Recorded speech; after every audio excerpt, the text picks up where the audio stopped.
Rádio CUT. Aqui, a classe trabalhadora tem voz. Acesse pelo site www.cut.org.br.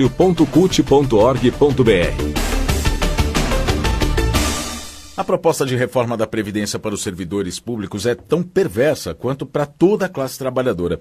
Aumenta de 11% para 22% a alíquota de contribuição sobre o salário bruto.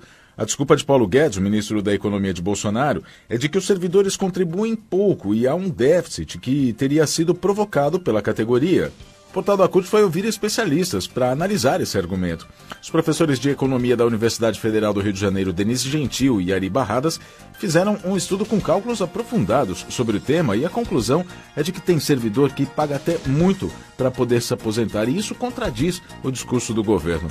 Eles mesmos, os dois professores são exemplos disso. A cada R$2 de contribuição vão ter direito de receber de volta apenas R$1 na aposentadoria. A professora Denise Gentil explica que essa defasagem vem ainda quando o governo era o FHC. Os servidores, naquela época, passaram a contribuir para o regime próprio, que determina que benefícios de servidores federais sejam custeados com recursos da União e da contribuição dos servidores. Pelo regime, quem já é aposentado também contribui.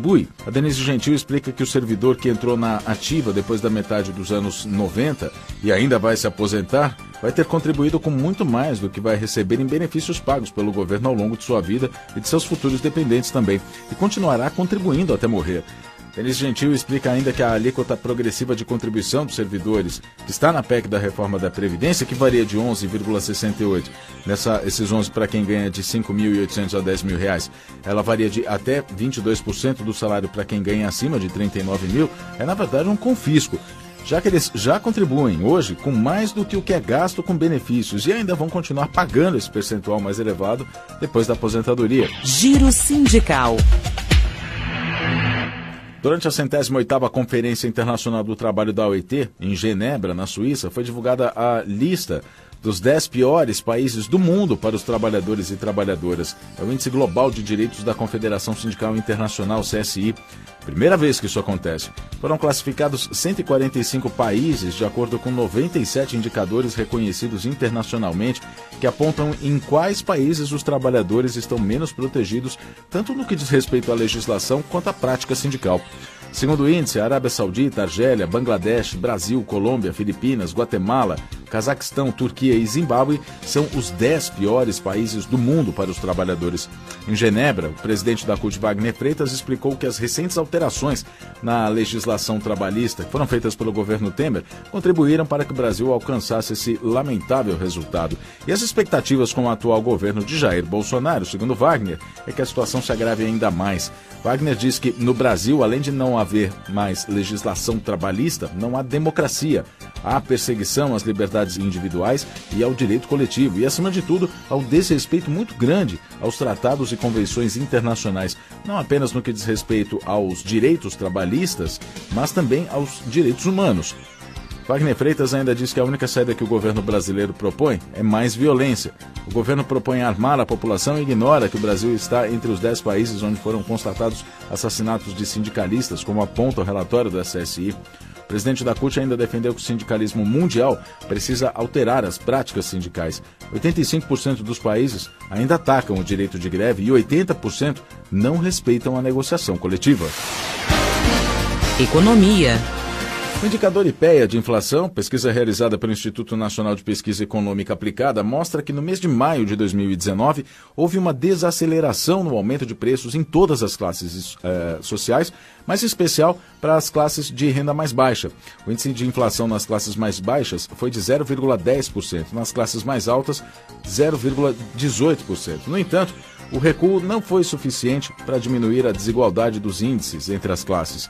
Em 12 meses, de junho de 2018 a maio de 2019, a inflação das famílias mais pobres é de 5,01%, superior à taxa de 4,4% das famílias com maior poder aquisitivo. Mesmo no acumulado do ano, de janeiro até maio de 2019, a inflação é maior para os mais pobres, 2,42%, em relação aos mais ricos, 2,24%. O indicador IPEA de inflação por faixa de renda é calculado todos os meses, levando em consideração a variação de preços de bens e serviços disponibilizados pelo IBGE. Dos 16 grupos pesquisados, que compõem o segmento alimentação no domicílio, 10 apresentaram deflação em maio. As maiores quedas se deram nos preços de produtos que exercem um peso maior na cesta de consumo das famílias mais pobres. O grupo de tubérculos, por exemplo, como mandioca, batata, cenoura, beterraba, tiveram queda média de 7,3%. As hortaliças, como alface, repolho e couve-flor, caíram 4,6%. Na sequência vem os cereais, caíram 5%, e as frutas, 2,9%. A queda nesses preços ajudou a anular em parte os efeitos da alta da energia elétrica, que aumentou 2,2%, e o gás de botijão, que aumentou 1,4%. Produtos farmacêuticos aumentaram 0,82%. De um outro lado, a inflação das famílias mais ricas foi impactada pelo aumento de 2,6% no preço da gasolina, além do aumento nos planos de saúde, 0,80%, e serviços médicos, 0,56%. Política. O Intercept Brasil anunciou que vai fazer uma parceria com o jornal Folha de São Paulo para publicar uma série de reportagens sobre o escândalo que mostra o envolvimento ilegal do ex-juiz e atual ministro da Justiça, Sérgio Moro, na Lava Jato. Novas conversas que foram divulgadas mostram o esforço de membros do Ministério Público Federal para preservar, durante 2016, Sérgio Moro de possíveis questionamentos no STF e outras instâncias.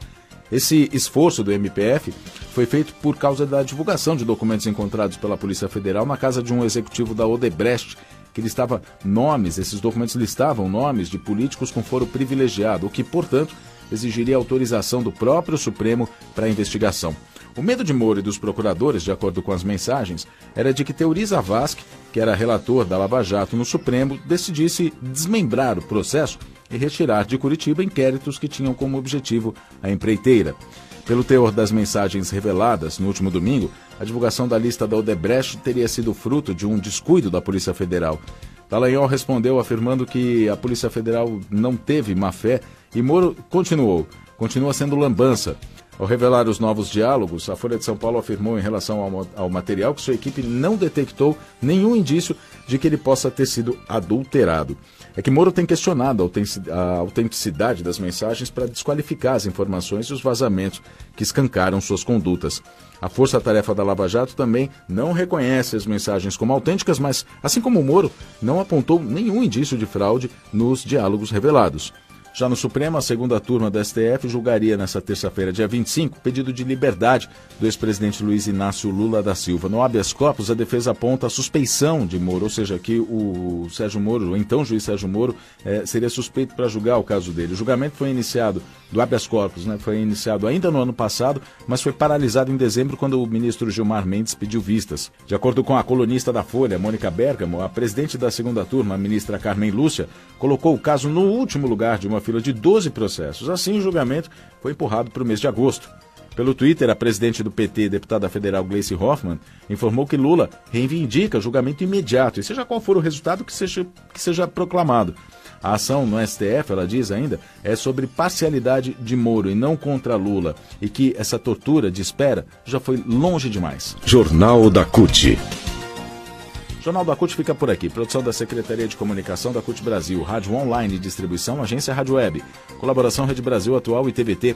Mais notícias e informações sobre o mundo do trabalho, www.cut.org.br. Obrigado pela sua companhia e até a próxima edição.